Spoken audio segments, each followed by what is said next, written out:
Salut à tous les geeks et bienvenue sur la chaîne, ça me fait plaisir de vous retrouver aujourd'hui pour une nouvelle vidéo.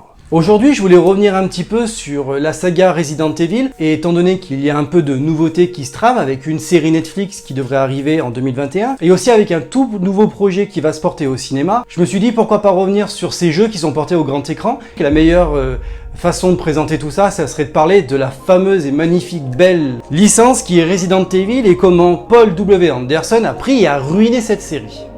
En tout cas au cinéma.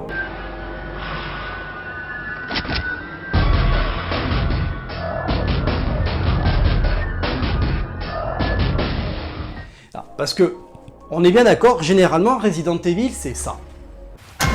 Resident Evil. Mais avec Paul W. Anderson, c'est ça. Je m'appelle Alice. Là tu te dis, il y a un problème. Alors quelqu'un de lambda qui va regarder le film au cinéma va dire, oui bon bah, c'est un bon petit film d'action, pourquoi pas, voilà. Mais pour ceux qui ont un petit peu le cœur en forme de manette et qui comparent cette œuvre avec le cinéma, et bah tu te dis, il y a déjà un problème. Tu vois pas où je veux en venir? Alors, regarde bien.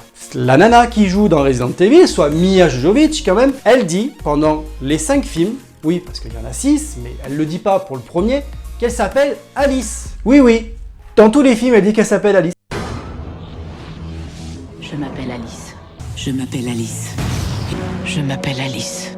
Je m'appelle Alice. Puis ensuite, généralement, tout ce qui cloche dans cette série, alors on va pas revenir épisode par épisode, mais on va plutôt se porter sur la vie générale de Resident Evil, surtout de la saga portée au cinéma, et voir à quel point c'est vraiment une série qui a été totalement bâclée, et qui a été tournée sur un personnage central, qui est Milla Jovovich, qui est en fait la femme de Paul W. Anderson, et qui, ben voilà, automatiquement tu dis, c'est foiré. Y a pas d'autre mot, cette licence elle est foirée. La nana elle a vraiment un problème, ça fait quand même déjà presque 6 ans ou 7 ans que tu te tapes du Resident Evil en film, elle te dit toujours je m'appelle Alice, ça c'est mon histoire. Mais franchement, qu'est-ce qu'on s'en fout? Qu'est-ce qu'on s'en fout? Déjà le film il est pourri dès le départ. Tu dis on t'annonce ça sur quelque chose de vraiment exceptionnel et puis t'as Milla Jovovich. Déjà elle a tout cassé. Alors autant elle était bien dans le 5e élément, hein, avec ses phrases clés. Lilou Dallas Multipass. Autant là-dedans, non, c'est pas possible. Autant mettre un personnage féminin, autant bien l'insérer et autant la faire incarner sur l'un des personnages rôles de la saga Resident Evil. C'est pas faux. Il y avait essentiellement quelque chose à faire avec ce personnage et pas nous créer un nouveau personnage qui allait totalement dompter la licence et la maîtriser à son art cinématographique qui est elle-même, c'est-à-dire nul à chier. Parce que voilà, alors quand tu vois le premier épisode, tu te dis ça n'a rien à voir avec ce que tu as vu, il y a un virus, il se propage, il a été libéré, comme d'habitude, il y a un méchant, patati patata, et un coup fin, et résultat des cours, soit elle se prend pour Schwarzenegger à la fin, et en fait ça sert strictement à rien, parce que bah, le film, il est bidon, tu sors du cinéma, bon, il y a des années en arrière, ou quand tu sors de ton film, tu dis ouais, bon bah en fait, non, c'est pas ça. Vraiment pas ça. Parce que généralement, Resident Evil, tu te souviens, c'est ça. Tu te dis, bah, c'est un peu d'horreur, c'est un peu de scie, c'est totalement des collisions de murs, hein, parce qu'éventuellement, quand tu joues dans Resident Evil, c'est ça. Donc, porté au cinéma, il y a de quoi faire. Je persiste toujours à dire, Resident Evil, c'est totalement foiré, là où Last of Us a totalement assuré. Alors, vous allez me dire, oui, mais Fred, voilà, tu vas loin. Resident Evil, c'est pas du tout la même chose que Last of Us. On est bien d'accord.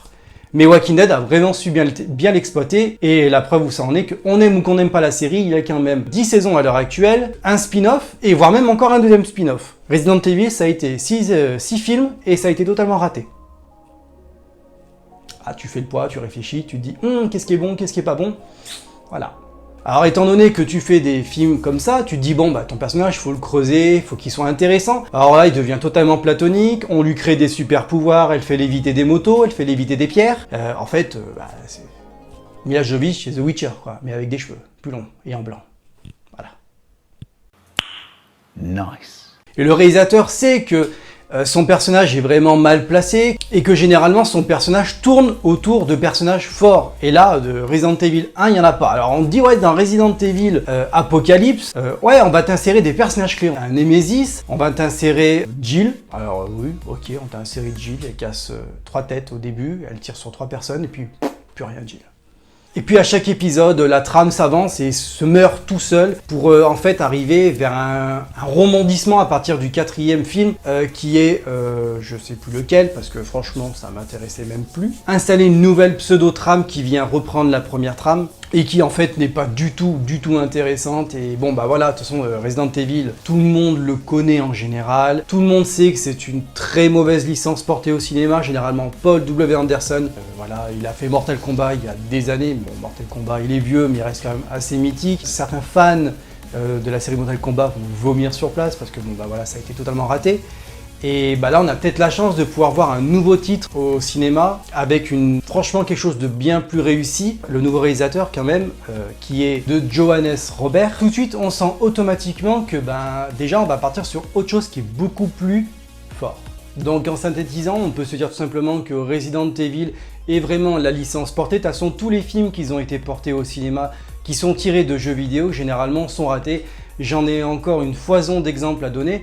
Là, c'était un exemple assez simpliste parce que la saga Resident Evil est quand même assez dense en références, même si elle est portée au cinéma en éléments forts, en personnages symboliques, même si au fil des films, elle ne suit pas une chronologie qui est totalement limpide et où des personnages apparaissent et disparaissent au fur et à mesure de l'histoire, où on voit Jill, on voit plus Jill, on voit Léon à la fin qui arrive comme ça au pifomètre pour après... oui, j'ai dit pifomètre, je sais, c'est mon mot à moi.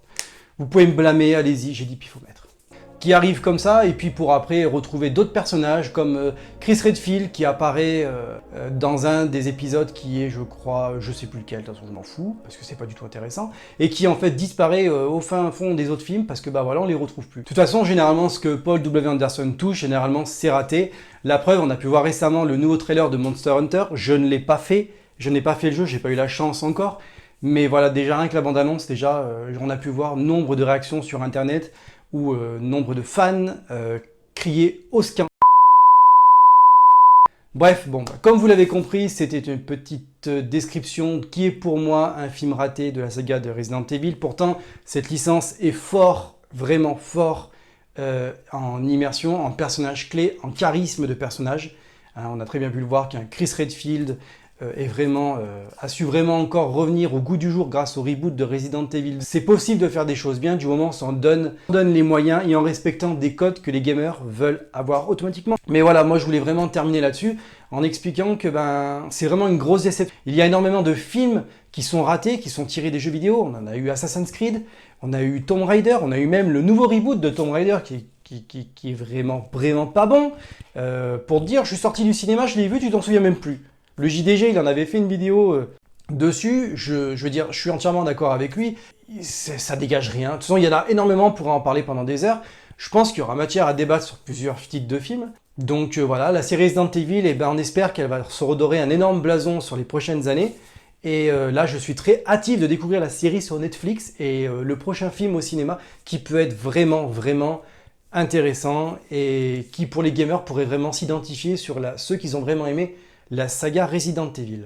Voilà les geeks, c'était mon avis en ce qui concerne la saga Resident Evil. Alors oui, je sais que c'est un peu vieux, c'est un peu tardif, mais je me suis dit pourquoi pas revenir dessus, ça peut être vraiment intéressant, et pourquoi pas avoir votre avis. Donc dites-moi dans les commentaires, quelle est pour vous la série ou le film tiré d'un jeu vidéo qui est vraiment raté.